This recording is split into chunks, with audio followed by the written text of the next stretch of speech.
கிறிஸ்து இயேசுவுக்குள் பிரியமானவர்களே, இன்று நாம் நம் தாய் திரு அவையோடு இணைந்து முதல் மறை சாட்சியான புனித ஸ்தேவானின் திருநாளை சிறப்பிக்கின்றோம்.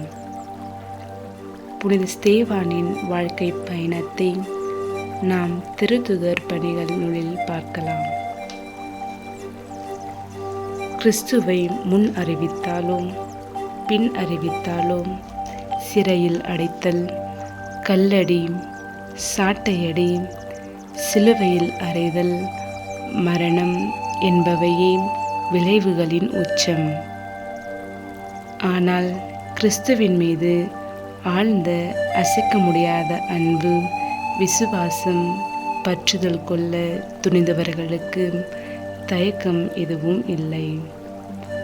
அப்படிப்பட்ட புனிதரே திருத்துதர் பணிக்கென தேர்ந்தெடுக்கப்பட்ட 7 ஒருவர் ஸ்தேவான். சேவை புரிவதுடன் இறைவனின் கிருபையால் அருளும் ஆற்றலும் பெற்று அற்புதங்களையும் அருங்குறிகளையும் செய்து வந்தார்.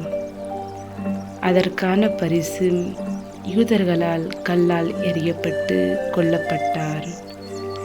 ஸ்தேவான் கிறிஸ்துவைப் போலவே, ஆண்டவரே, எனது ஆவியை ஏற்றுக்கொள்ளும் என்று ஜெபித்தும், கிறிஸ்துவைப் போலவே இந்த பாவத்தை இவர்கள் மேல் சுமத்தாதையும் என்று வேண்டிக் கொண்டு தம் உயிரை இறைவனுக்காக அர்ப்பணித்தார்.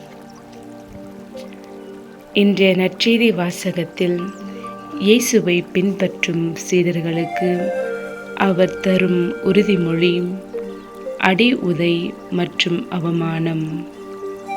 ஆம், இயேசுவின் அடிச்சுவட்டை பின்பற்ற விரும்பும் எவரும் துன்பத் துயரங்களை ஒதுக்கிவிட்டு பயணிக்க முடியாது.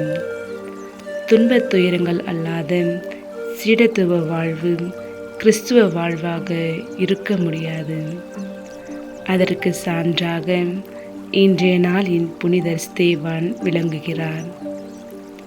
நம் வாழ்வில் இயேசுவின் படிப்பினைகளை பின்பற்றி வாழும்போது சோதனைகள், துன்பங்கள் நிச்சயம் வரும். ஆனால் அவை நம்மை விழுங்காத வண்ணம் தந்தையின் ஆவியானவர் நம்மை தேற்றும்போது நாமும் கடவுளுக்கு நமது இறை நம்பிக்கையின் வாயிலாக சான்று பகர முடியும்.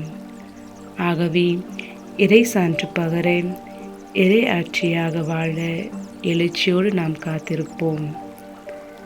இயேசு கிறிஸ்துவின் சிலுவையின் மகிழ்ச்சியும் வெற்றியும் நம் வாழ்வின் சான்றாக மாறட்டும்.